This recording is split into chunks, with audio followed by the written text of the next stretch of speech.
Hello everyone. आज के video में हम सीखेंगे क्रैंक स्लैब के बारे में। क्रैंक स्लैब कहाँ पे डाली जाती है और क्रैंक स्लैब का रेनफोर्समेंट कैसा होता है, और जब हम ड्राइंग में लगाते हैं तो वो कैसी दिखती है। ठीक है, तो चलिए वीडियो को शुरू करते हैं। जैसे कि आप देख रहे होंगे मेरी स्क्रीन पे ये इंटरफेस है। इस इंटरफेस के अंदर तीन वो फ्लोर प्लान बने हुए हैं और उसके अंदर मैंने स्लैब का रेनफोर्समेंट लगा रखा है। ठीक है ना, इस वाले फ्लोर प्लान के अंदर भी और इस वाले फ्लोर प्लान के अंदर भी, ये तीन फ्लोर प्लान है।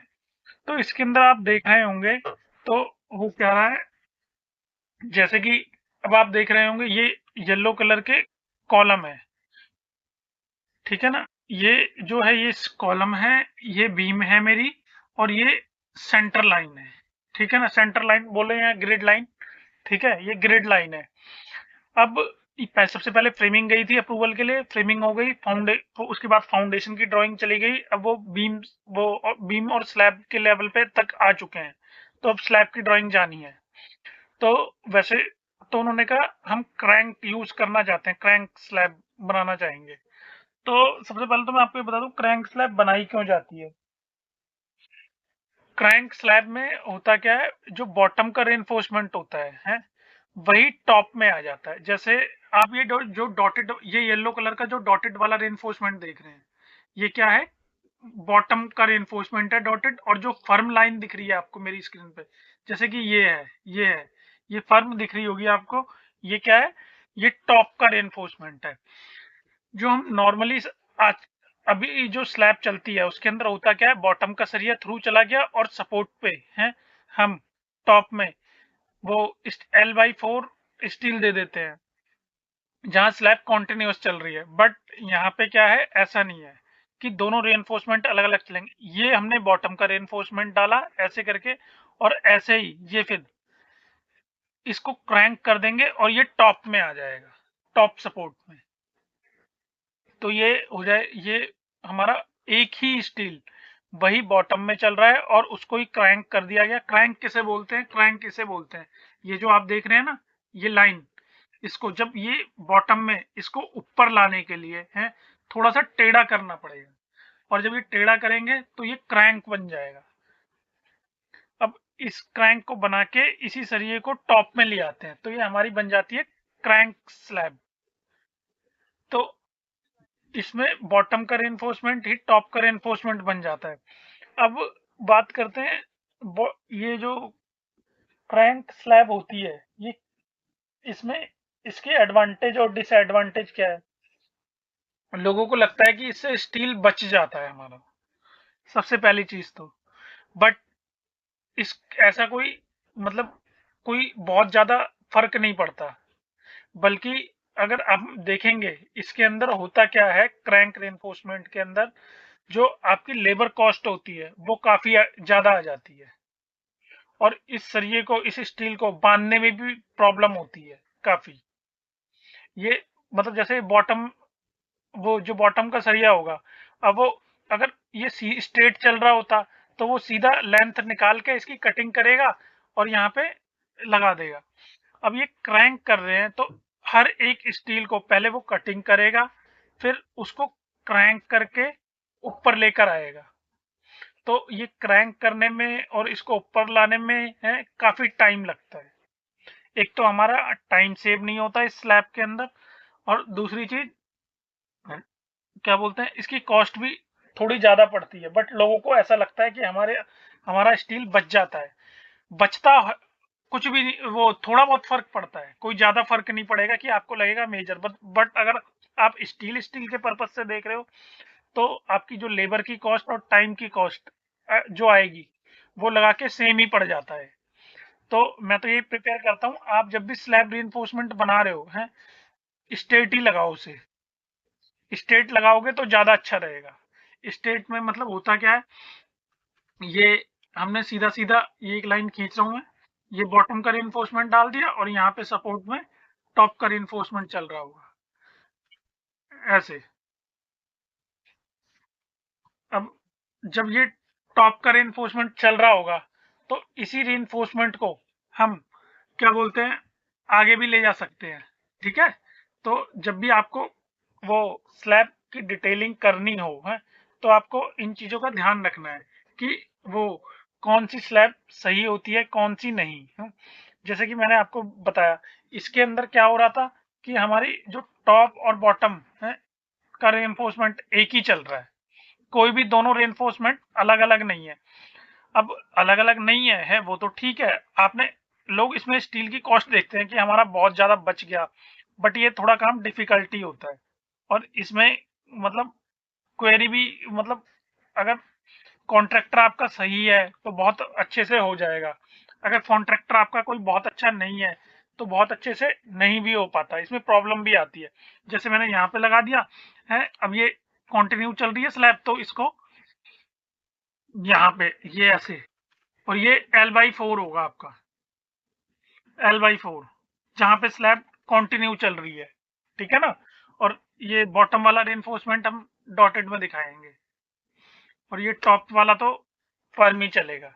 तो इस कटेलमेंट के कंपैरेटिवली क्रैंक के ये ज्यादा इजी है, कॉन्ट्रैक्टर के लिए भी है, और क्या बोलते हैं बनाने वाले जो बार बेंडर है आपका उसके लिए भी, दोनों के लिए।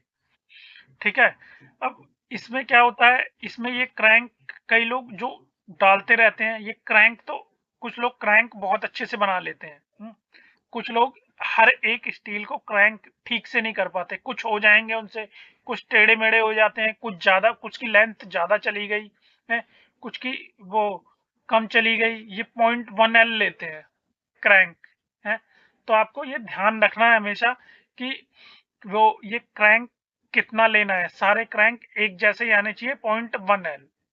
0.1L मतलब जो आपकी लेंथ आएगी उसका 0.1L है, क्रैंक सही बना हुआ होना चाहिए जैसा इस ड्राइंग में दिख रहा है। बट कहीं पे आप देखोगे ना तो वो कॉन्ट्रैक्टर जब साइड पे स्टील बंधा होता है तो कुछ लोगों का इतना चला जाएगा, कहीं पे ऐसे आ गया होता है वो है। बट ये गलत प्रैक्टिस है काफी ज्यादा। अगर आप क्रैंक दिखा रहे हो हैं और क्रैंक साइड पे बनाने वाला बंदा सही है तो आप बनवाओ, अदरवाइज उसका कोई फायदा नहीं है।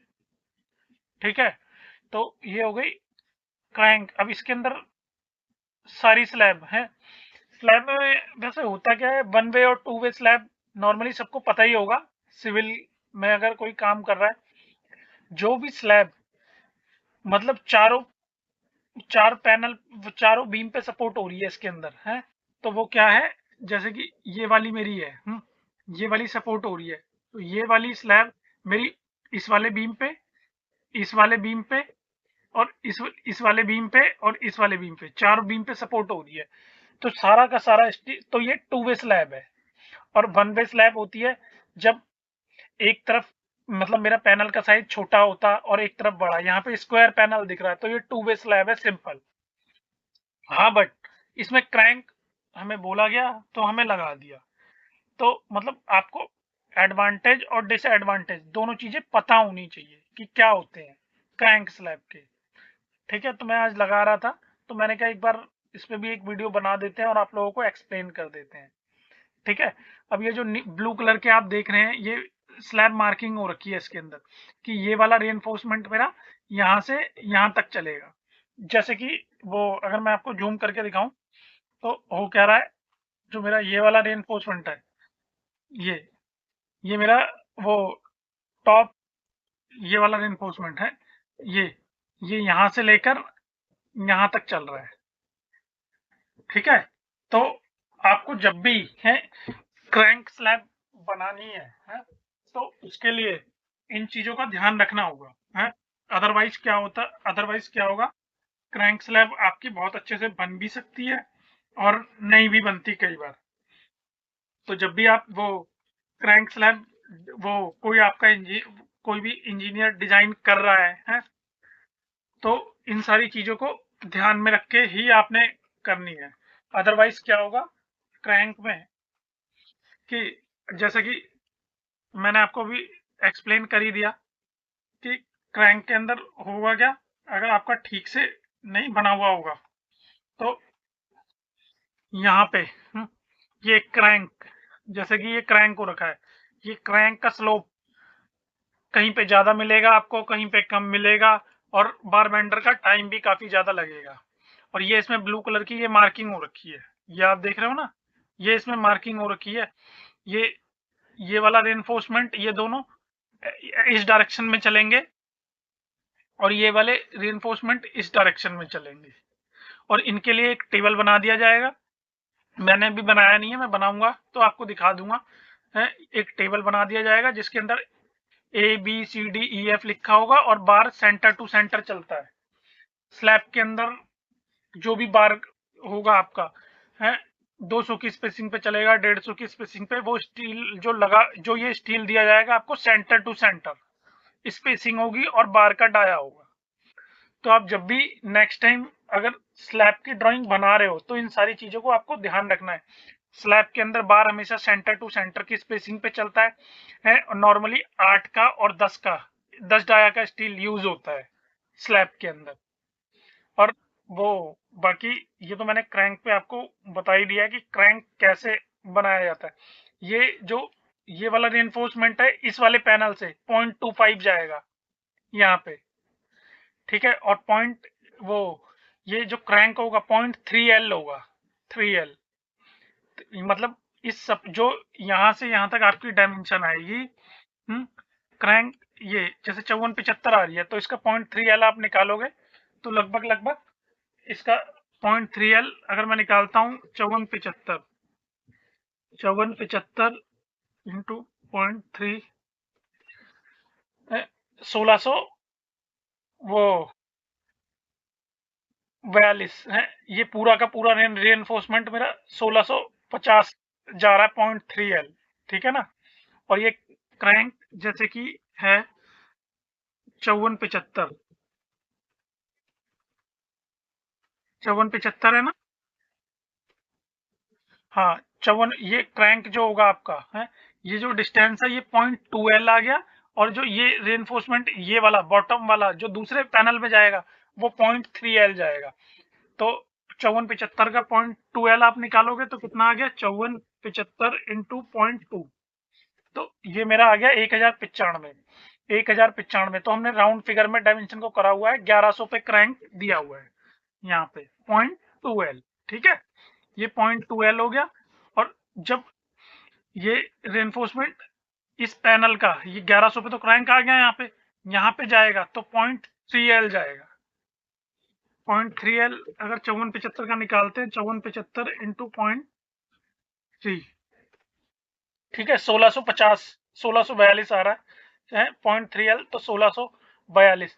तो 1100 पे मुझे क्रैंक की डायमेंशन भी दिखानी थी, और 500, 1100 प्लस 550 कितना हो गया आपका, 1100 प्लस 550, 1650 आ रहा है।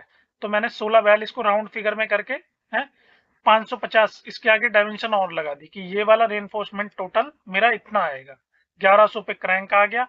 अब या तो मैं इसकी डायमेंशन अलग लगाता है इधर, और इसकी पूरी अलग, मैंने एक तरफ, मतलब ड्राइंग थोड़ी प्रेजेंटेबल भी होनी चाहिए ना, तो दोनों अलग अलग लगा दी कि अब ये नॉर्मली 1100 प्लस 550 वो कैलकुलेट करेगा, इसके हिसाब से कटिंग कर देगा, ठीक है। मैंने आपको यही बता दिया, 0.3L ये जाएगा और 0.2L पे क्रैंक आएगा आपका, ठीक है। और यहाँ पे जहाँ पे डिसकंटिन्यू हो रहा है वहां पे 0.15L चलेगा आपका, जहाँ पे जैसे कि यहाँ पे स्लैब ये डिसकंटिन्यू हो रही है, तो यहाँ पे 0.15L चलेगा, ठीक है ना। यहाँ पे यहाँ पे एक ही तरफ खत्म हो जाएगा रेनफोर्समेंट, इसके बाहर तो जाएगा नहीं क्योंकि स्लैब डिसकंटिन्यू हो रही है, ठीक है। तो आप जब भी क्रैंक बना रहे हो तो इसका ध्यान रखना है आपको कि ये वाला रेनफोर्समेंट कितना जाना है और ये क्रैंक कितना आना है। पॉइंट कॉन्टिन्यूस चल रहा है, 0.3L निकलेगा, क्रैंक 0.2L पे बनेगा। हमेशा जब भी आप कोई ड्राइंग बनाओ और तो ध्यान रखना। और ये स्लैब का रेनफोर्समेंट क्रैंक वाली दिखता कैसे है, ये मैंने प्रॉपर आपको दिखा रहा हूँ मैं इस तरीके से, ठीक है।